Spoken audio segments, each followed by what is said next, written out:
Hey guys, my name is Andrew, and in this video, I'm gonna show you how to transform your live vocals and make them sound amazing. Take a listen.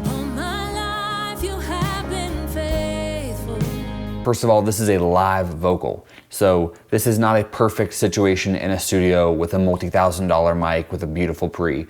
This is a kind of rough scenario to start with. I'm fully expecting this to be a handheld microphone or a microphone on a stand, and for that, they're gonna be moving the microphone around sometimes when they sing, or even just moving their body along with the song, like playing an instrument, and there's just gonna be bleed in the microphone, it's not gonna be perfectly consistent, and we're gonna try to combat as much as we can in this vocal chain to keep things as consistent and pleasant as possible. I also wanna be clear, don't feel like you have to do all these steps. A high-pass filter, EQ, and compressor can get you 90% of the way there, honestly, and a lot of those are just gonna be built into the console. All right, enough talking, let's just dive right in. So the first thing we're gonna do is we're gonna just do a high-pass filter. So I like to use the console high-pass filter if I have that option, but since I'm doing a mix today in this DAW, I'm just gonna use F6 and do a high-pass filter at about 140. The next thing I want to do is an 1176 style compressor. Since we're using waves, I'm going to go with the CLA 76. We're going to take the plugin, set it in the bluey setting, take the release and make it as fast as possible, and then keep that attack on 3. Now we're just going to play the vocal, and we're looking for somewhere from 3 to 7 dB of compression. So that's a little much, we're going to back it off a little bit.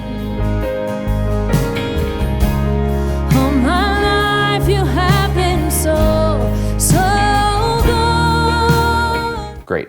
This is not an exact science. If it's a little less than 3 or a little more than 7, it's not a big deal. You're really looking to average around 5, but it's gonna vary. The next plugin we're gonna use is a plugin called RVox. This is a super simple plugin. All that it really lets you control is compressor, output gain, and a gate function. We're gonna be using all of those. What I like to do is click and drag over the compressor and gain function so that when I grab them, they move together. This makes it so that I don't get any real volume changes. I'm really just looking for the sound of the compression. All right, let's take a look. We're really looking for about 3 dB of compression here.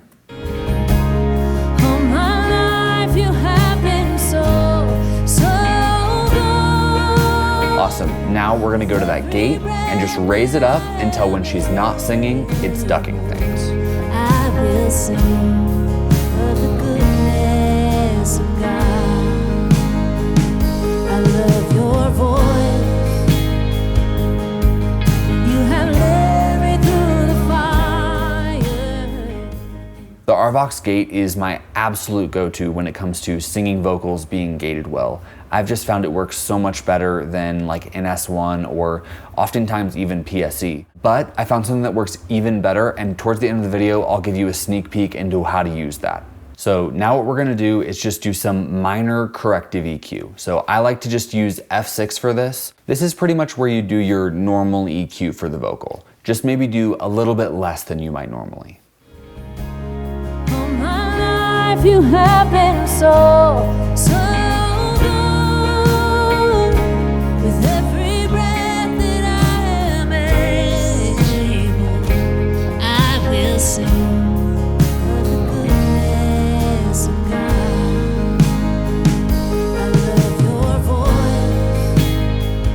So now that we have our static EQ all set and the vocal sounds fairly normal, we're gonna move on to multiband compression. For that, I'm gonna use C6. In C6, we're gonna go to this little arrow, scroll to the bottom under Zito and click Zito lead vocal. Then we're gonna adjust this midband to be at about 1K, and we're gonna take all 3 of these lower bands and make their range as low as it will go, which is -24. The only other thing I like to do is make sure that all of these bands have their thresholds all the way at the top so that they don't initially do anything that you don't want them to do. Now we're just gonna adjust our thresholds to taste. And the way that we're gonna do that is basically just play the song and set those thresholds at a point where basically it holds that section where you want it to be. With this tool, we're basically gonna make it so that wherever they have the microphone, it stays as consistent as possible. I'll start with this low mid band, and then go to this high mid band. Way too much, we'll back it up.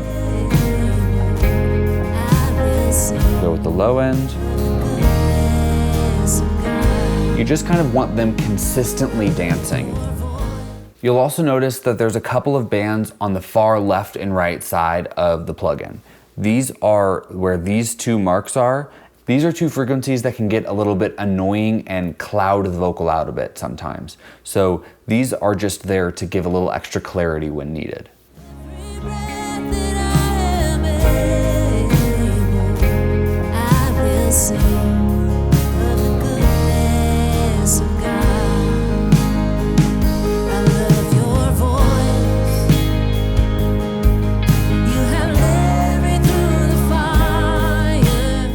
Within C6, the very last step I like to do is that very high-end shelf band. One of the benefits of the other things we're doing within C6 is that it actually gives you a little extra air on top because you're compressing down all the lower sections and for the most part leaving the top. I personally don't find C6 to be a very good de-esser, although technically you probably could use it that way. But what I like to do with it is really just have it there for the big S's and just let it move just a little bit.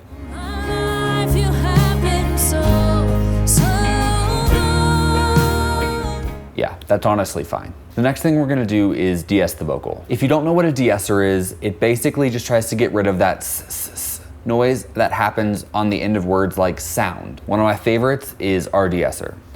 So we're just gonna open it up. So straight away, I like to take the range and move it up to -10. You have to remember that I am de-essing after compression. There's a whole bunch of debate about this, but I find that it's much more consistent and even, and you can find your threshold a lot easier when it's after compression. From there, we're pretty much just adjusting the threshold and the frequency if needed.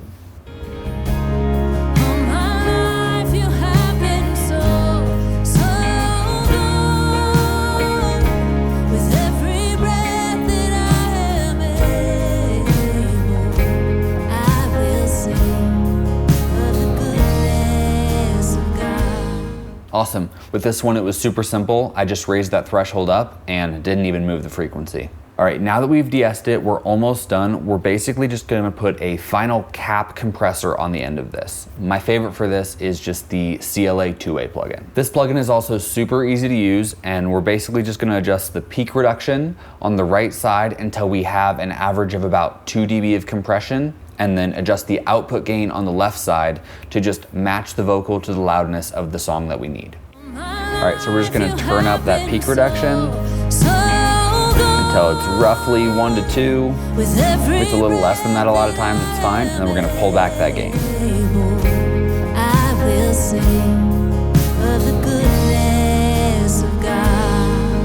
And that's it.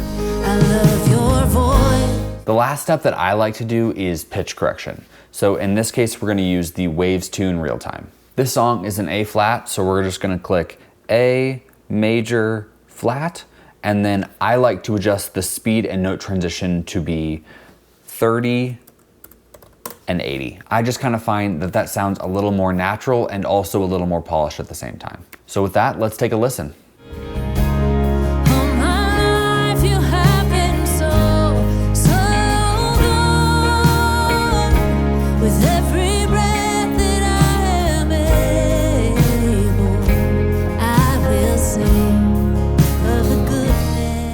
And that right there is my complete live vocal chain, start to finish. Now, I mentioned earlier in the video that I have a new favorite plugin when it comes to getting rid of noise in the background of vocals. Unfortunately, the plugin that I'm gonna be using has a little too much latency to be used live. However, if you're mixing down a live session or something like that, it's an incredible tool to use. This plugin is also made by Waves, and it's called Clarity VX Pro. My understanding is it uses some sort of AI/neural network magic to basically get rid of background noise, and it does it better than anything else I've ever tried. I'm just gonna throw it on the very end of this chain, set the neural network mode to broad 2, and the voice to 30, and then I'm just gonna turn it on and off in a section with the vocal soloed so you can hear just how much it's doing. I will sing of the goodness of God, that I am able. I will sing of the goodness of God. If you have the option to use it, I highly recommend it. If any of you are interested in listening to the full mix I did for this song, there will be a link down in the description to the music video that you can take a listen to. If you found this video helpful, I'd really appreciate you giving this video a thumbs up and maybe even considering subscribing to the channel. All right, that's it for this video, but I'll see you guys in the next one. See ya.